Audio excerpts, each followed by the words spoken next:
Hi, I'm Peter Ritchie. Welcome to Kayak Fishing Unboxed. Today we're going to interview one of the legends of the New South Wales mid-north coast fishing scene, Grant Ashwell. Grant, welcome. Thank you, Peter. It's good to be here.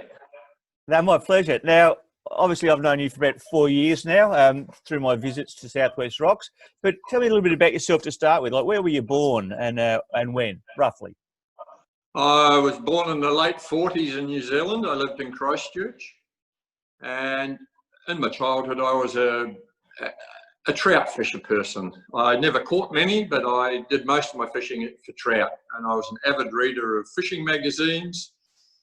Grew up doing that all my life. Some coastal fishing in the boat and offshore. And then I came to New Zealand and to Australia in 1980. Fantastic. And whereabouts do you live now? In Cundletown, New South Wales, which is couple of hours north of Newcastle. Okay, and do you fish there? No, we live on the river. We've got a lot of fish out the back, flathead and bream, mud crabs. But I guess when the fishing time's limited, I prefer to fish offshore. If I'm going to fish 3 days a week, I don't want to fish in the river. I always say I'll fish in the river when I'm old. And so where's your favourite spot to go fishing then? Obviously. I started in Southwest Rocks. We'd been going to Southwest Rocks since 1984. And for the first few years, I kept saying to Deb, my wife, "No, the place is fished out. There's nothing here." And then one year she convinced me to take my kayak there in probably early 90s. Took the kayak up and got a bluefin tuna almost straight away, and I was into it. I thought, I can finally fish offshore, all that repressed trout fisherman stuff, and now I can get offshore on a piece of plastic, and I was hooked for life. So how long ago did you start kayak fishing? Probably in the late 80s, early 90s, and I started in the river and then slowly progressed to the ocean, and probably on the second year I was under misunderstanding that the big fish were a long way out. So I used to paddle 10 or 12K offshore. And in about the second year, I cast a big chrome spinner off the kayak and the Marlin jumped up. And that was the end of me. Fantastic. I hooked a Marlin. Yeah. Wow. So that was in the 80s, you said? Or maybe early 90s, yeah, somewhere around about there. And was that at Southwest Rocks? Yep. That's the only place I'd fished up till then. Okay. And what sort of kayak were you using at that time? A sit-on perception kayak, a paddle kayak. It was only probably 3 meters long. And I had no safety equipment. I had no idea. I just had a desire to go offshore. And what kayak are you using at the moment? A Hobie Revolution. This is my 6th. I turn them over every couple of years, I guess because they get a fairly hard life, but I've kept the last one. So I've got 2 Revolutions, the old seat and the new seat. I've tried the Adventure. I found it a bit long and heavy to manage for me. So it's the Revolution, but not with the fancy pedals. I've got pedals that I can fix on the side of the road rather than, send them off to the dealer. So the standard sort of Hobie turbo. Yeah, turbo ST fins. Yeah, and I can pull them apart and reassemble them. Whereas the fancy stuff nowadays, if I'm up at the rocks and it goes kapat, I'm shot. And so, what's been your favourite catches? Obviously, catching a tuna was your first tuna was great, and then hooking a marlin. Have you got a particular favourite fish that you've caught? Sailfish, I guess, just because they're a little bit exotic. And they're a beautiful fish in the water, but they're very rare. I've only ever caught 4 of them, so they're a pretty rare fish. So, but I guess in a broader sense, billfish is the one I just love catching billfish. And I don't know what the current status is, but how many marlin or billfish in total have you caught to date off the kayak? Well, I got to count the head because I reckon I landed that. And I had it right under the kayak. 51. So yeah, and whatever sort of time frame would that have been? You think is that probably? Oh, it sounds a lot. 20 plus years. That makes it pretty slim pickings, doesn't it? Well, no, when you think about it, so at least 2.5 marlin a year off a kayak's a pretty fair effort, Grant. So not really slim pickings. Yeah, there's been 3 years, including last year, that I haven't landed one. Every year I've hooked them, but there have been 3 years out of all the time I've been fishing that I haven't managed to, bring a marlin alongside. And I don't count them if I hook them and they break off at 30 metres. I like to get them alongside and try and pat them. Yeah. Interesting. I put a quote on my LinkedIn profile that describes it. That more people have climbed Mount Everest than have caught marlin from a kayak.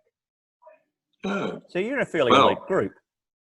Yeah, it was maybe 10 years ago. It was pretty rare, and I could put a photo up, a poor quality photo, on a #1 GoPro, and everyone would get excited. But nowadays, with photography, and it's a lot more popular, and it's probably less exotic than it used to be. But there's still not a lot of people have done it. No, well, look, I've had 3 trips to Southwest Rocks, and I've landed one, and I reckon I've lost a couple without actually seeing them. And I know a few other guys have struggled as well, but have landed 1 or 2. So, yeah, it's still pretty exotic, Grant. You've sent me a picture of a marlin's head, and you just touched on the story then. What can you tell me about that story? Oh, that was a great old day. I hadn't caught a marlin that season. That was 2 years ago. I'd hooked and lost one, and there was 2 or 3 of us out there, and I hooked that fish. It was a reasonable sized fish, but the current was quite strong, and marlin tend to go sideways with the current. So that's usually south where we live. So it went south, and I finally kind of pulled it up, and I could see on the screen there was starting to be a few more red lines, and I thought, he hasn't got friends, this marlin. There's something going on. And then another kayaker had never seen a marlin caught, so he'd followed me, and then he started calling out that the fins were circling, and I looked up and there was fins circling around us and red lines on the screen, and I continued to play this marlin, but it was getting a bit frisky underneath, and I had it right underneath the boat, and I could look down, and a big tiger shark came, and in 2 bites it just took it, and there was no shaking or anything. It just went like it cut it with a razor blade. So what size marlin was it? Oh, probably 50 kilo. I mean, I never saw it. I got the head. It was a fairly good head. It's very hard to get a sizing on a marlin. I've weighed an 80 in, so I know what an 80 looks like, and I've weighed a 30 in, so I've got a fair sense. So I'd probably say it's 50 or 60 kilo. It wasn't small.